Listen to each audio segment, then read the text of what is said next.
Good morning, everyone. It's Cheryl from Tinker's Cart Art here, and I'm going to show you a quick and easy tutorial this morning on painting clouds. Now, clouds are just one element of your painting, but they're an important element, and there's all sorts and different ways to paint them. But I have kind of a quick little easy way that I'm going to show you this morning, and they are something that you can practice from this little video and then implement into your paintings. And like anything else, it takes a little practice. Now, remember, when you say, oh, geez, I can't paint clouds, unless you have somebody that has shown you step by step, and then you can practice, how would you know how to paint clouds? I can't walk into the garage and say, oh, I can't change my oil. Well, if someone had showed me step by step and I practiced, then I would be able to change my oil and I would get better at it. I'm not a great cook, so when I go in the kitchen, I can't say, oh, I can't make lasagna. But what do? You look at a recipe, you can watch a video, and you learn step by step. So that's my whole methodology. I like to teach you step by step, especially for beginners, tiny little baby steps, how to get through your paintings. So I will show you my quick way, and try it and practice it and let me know what you think. So I'm going to turn my camera down so you can actually see what I'm working on. And I'm just going to do clouds, and I will show you how I do it. Okay, I hope you enjoy it. Okay, so I do have a little bit of a method to my madness. I do my clouds sort of similarly each time. I vary them. You don't want a set of clouds that look exactly the same and you repeat. But basically, what I start with, and I'm going to demo it, but I just wanted to show you, I start with like a little bubble shape usually. And then I add a few little bubble shapes off. And sometimes it's more and sometimes more on one side. And I sort of taper my paint off to the sides sort of straight. What I aim towards is having a nice crisp line along my top edges. And then I fade my paint into the background on the bottom of the clouds. Now it sounds like a formula, and it is, but it works. And again, you can have, all sorts of shapes. You don't want them all the same, but this is how I start, with a bigger one in the middle, and then I work my way out. And it becomes second nature after a while. So watch what I do, and then maybe give it a try. All I'm going to use today for colors is primary blue, white. I'm going to mix a little purple in to suit some more detailed clouds. I'll show you that with the red and the blue mixed. I like this gold color. At the end, when the clouds are nice and dry, I like to put a little gold tint in there. Not really yellow. Yellow doesn't really do it for me. I do like a gold, so more like a yellow ochre color. I've prepped some boards, but I'm going to show you how quick and easy it is to prep a sky, and then we'll practice clouds on the boards that are dry. And again, there's many, many, many ways to paint the sky, many colors to add, many different weather situations you want to emulate. But just to get started and do it pretty basic, I just start with my dark blue. And I just go onto I'm going to make sort of a calmer sky. Lots of times I'll use lots of brush strokes and get a lot of action in my sky. And we'll do that another time. But for now, we just want to prep the board so that you can practice on it. So I start just with the straight blue on the top. It's pretty dark. I do a little bit. Then I start just going into my white and blending it. You want to work fairly quickly so that your colors stay wet and you can blend. And now I'm just going into more and more white. There's blue on my brush, so it won't be strictly, a straight white. It's going to just taper down into a lighter blue. And again, I'm just going back and forth, and the acrylics do give me some time to blend. And these little panels I'm just practicing on, a little canvas panel, 5 by 7. But I think afterwards I'm going to take them and just paint a little ocean scene and maybe some sand on the bottom. But for now, we're doing skies. Simple as that. Dark blue with white, and just kind of shade it down to a lighter blue. So we'll put that aside to dry. And I'm going to show you some cloud examples first. So again, you can be as simple as a light blue sky with some white streaked through. Paint your blue a lighter shade than we used, and while it's wet, streak some white through. That's just a very light sky, some clouds in the background. And then you can also go ahead and do some that are just using just the whites. So, and this is just white. I did put a little purple. I'll show you that technique, but I just put a little heavier up top, fade it towards the bottom. They're not very detailed, but they do the job. They look like clouds. And sometimes you could do just a big shape. There's a big shape here, and then a little one here. And you can see I had that little bit of gold mixed in. I'll show you the different techniques. This is one that's a little more detailed. This is a painting I just am working on. It's not finished yet. It's going to be cute with the flamingos and the bus and some palm trees and whatnot. But I did pretty detailed clouds on this painting. And not that it needed it, but I knew I was doing this tutorial, so I thought, let me go on and do some more detailed clouds. So you can see we have a little bit of purple, a little bit of yellow on top, gold rather. Heavier again on the tops, fading out on the bottom. Same sort of shapes. I kind of get a little higher in the top and work out. Once you start practicing and playing around with these, play around with your shapes. Try to be conscious of starting bigger in the middle in your little bubble shapes, but make them all different size. A couple of big bubble shapes and some little ones, or whatever you like. I'm going to go onto this small board first and show you those really simple, just the white clouds that you could use on a quick painting. The brushes that I like to use on clouds and lots of my landscapes. I like to use a white bristle brush in different sizes. I like the texture you can get with these. I like the fact that they're a heavier brush, not as soft as the synthetics. But if that's what you have, go right ahead and practice with those. If you want to add a few brushes to your collection, these I do like for a lot of different things when I'm painting landscapes. This is an 8. I use a 10 a lot, 8. And if you want something smaller, like a 6 or a 4, you really don't need all the sizes. They are filberts. Filberts means they are rounded on the top. And I like these better than the just square brushes. So I do use these. These are all we'll use today for our cloud painting. Maybe at the end I'll throw in a few different brushes that I happen to have that you might have that you want to try a different type of cloud with. But that's the brushes I use, and these are the colors. And it's simple as taking some white, and these are the bubble shapes I was talking about. So I just kind of make a little half moon, right? Maybe a few off to the side, maybe one off to the side. And see how I just kind of drag the sides out? And you want to work a little quickly now. So you're going to dry off your brush. I do a lot of dry brushing in my painting. I'm drying off any of the white paint. I don't want to wash it in the water. I don't want to get too much water on the brush. It will just make the paint run. All I want to do is use this dry brush very lightly and to soften the bottoms. So I'm just giving it a little, you can hear the brush almost. I'm really kind of scrubbing it and dragging it out. And that's all I need to do. Take a little more white, wherever you might want another cloud. Sometimes I like to put a cloud in front of another one here. And just that light bluish look behind there, because we scrubbed it out, gives you that little shadow behind.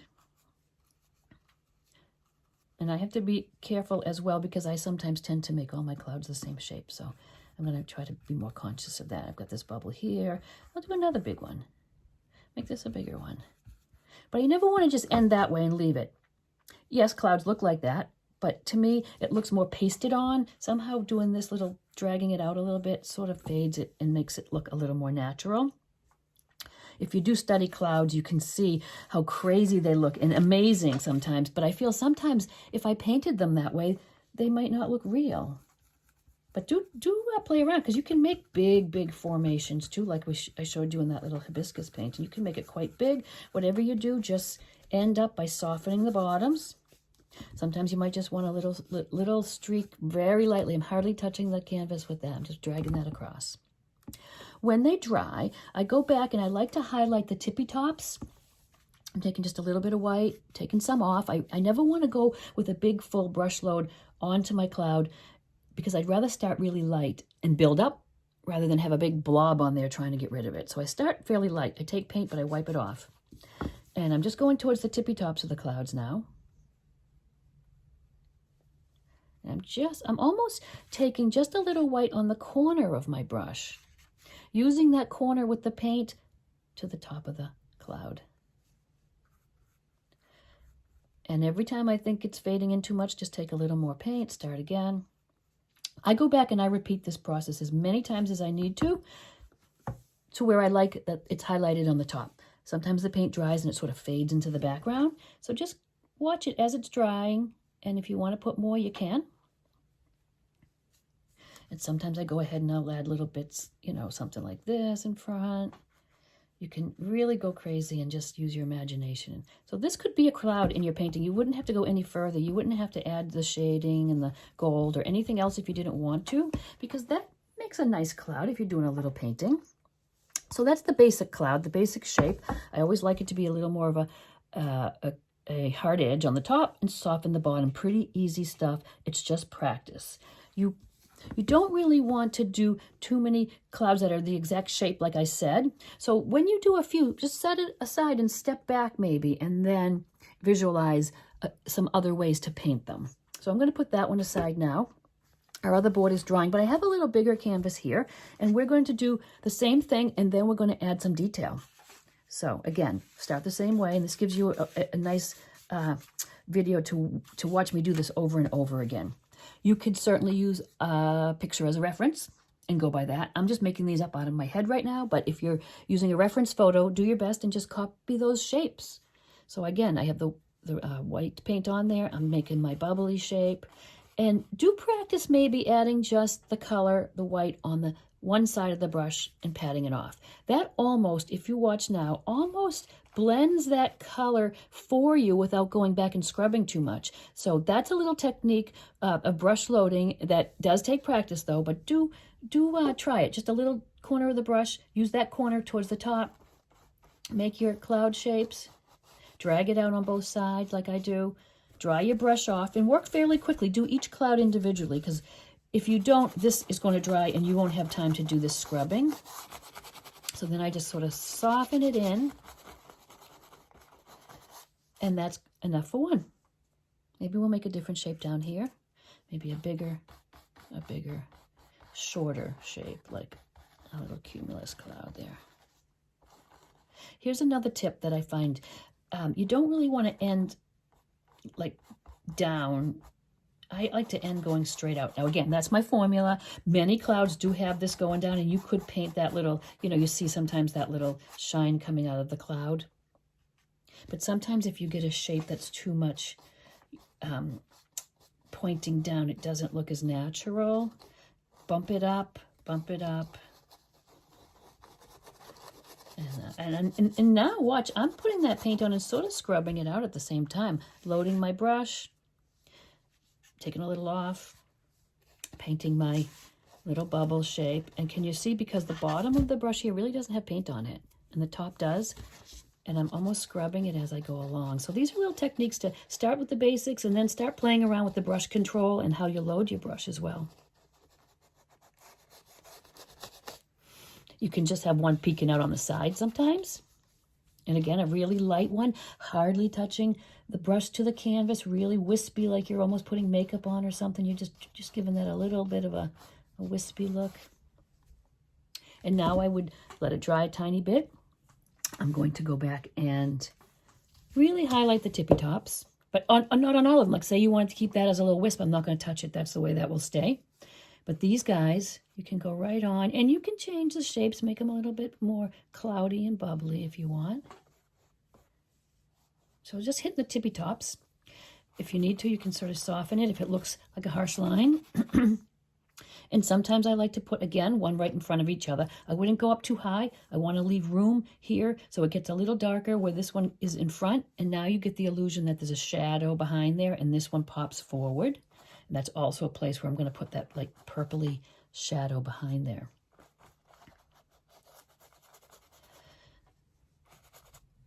And I really do go back and soften if I have to. I don't like those little pointy bits pointing down, so I'm going to just soften that out.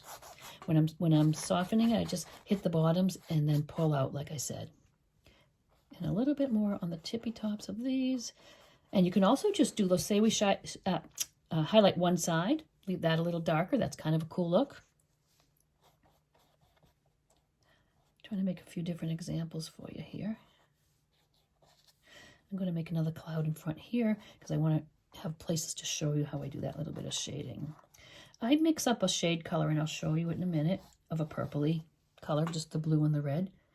You could certainly use black and white and get a gray if you want one of those real stormy skies. I tend to paint more colorfully and whimsically. I don't use gray a lot, but you could get some great techniques and mood if you did want to do that. So try them different ways. I'm just going to take my smaller brush here now, and I'm just going to mix up a little bit of a purple. So I'm taking a little of my blue, and if you're using your primary colors, you get a nice purple, a nice primary red, nice primary blue. And I watch it as I mix. That's looking a little too blue to me, so I just go back and forth to the red and the blue to get a tone I like. So that's fine there. If you wanted a more darker, dramatic sky but didn't want to go all the way to the black and white, you could add a tiny bit of black to this, and you'd get that nice deep shadow. And I am going to add a little water to that. I want it to be a little more watercolory so that I can have more time to blend. And I wanted to have it go on super light. I don't want it too heavy, so I'm using a bit of water there. And I'm just going to go where I might want shadow or I might want the bottom. So a lot of times just on the bottom of the clouds, I just put a little of that purple on. I'm going to dry off my brush.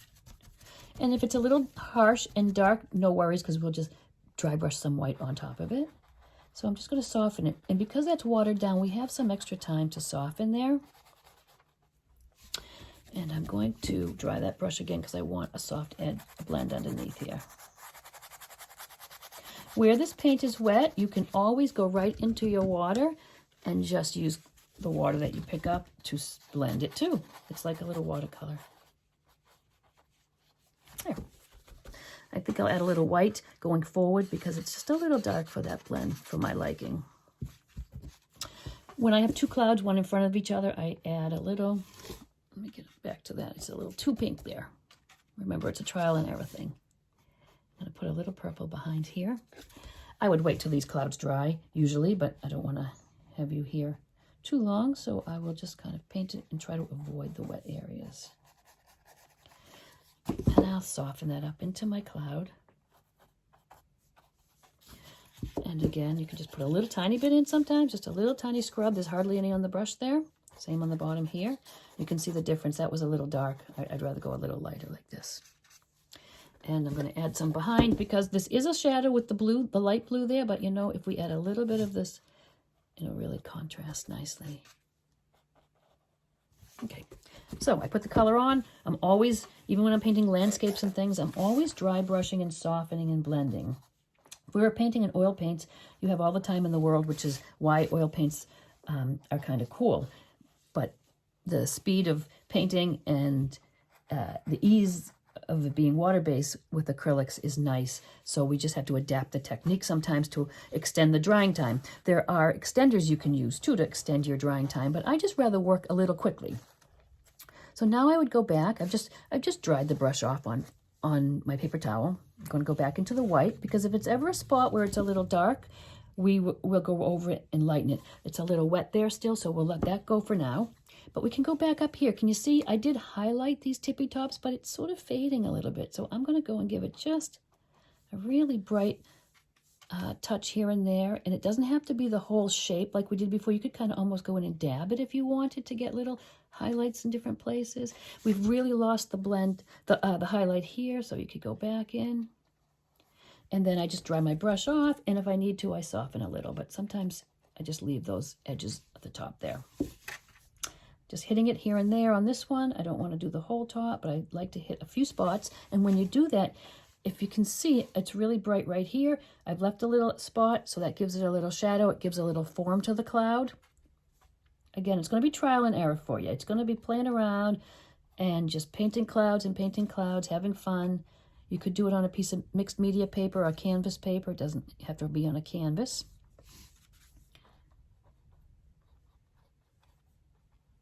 It's a little wet, so I'm just really using those little touches. But see, just practicing and playing around. I don't know what's going to happen, but I like the way the white mixed with a little of that purple, so that's not a bad thing.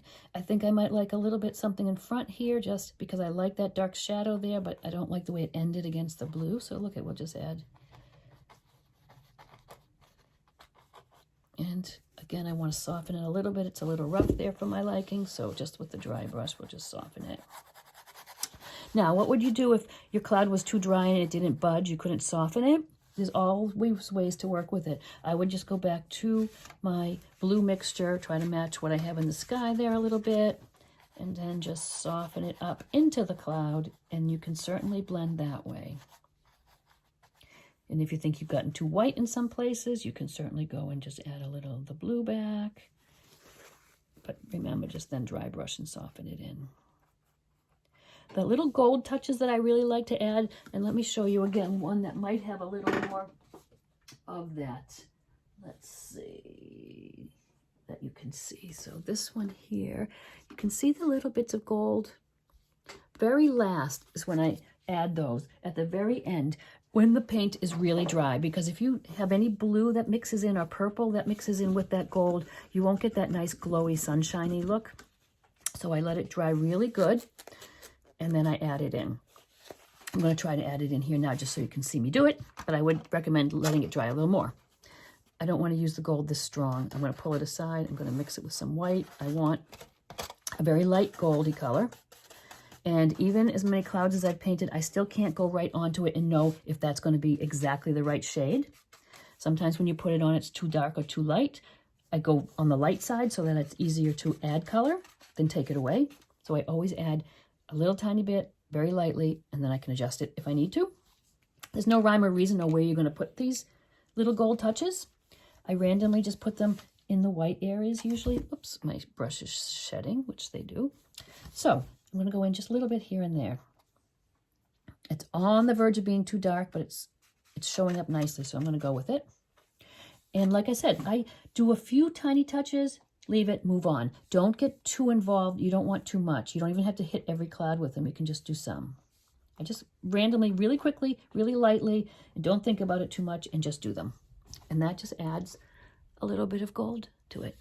So that's pretty much it. That's the pretty basics of clouds. There's something that you can take and practice. I would love to see your paintings.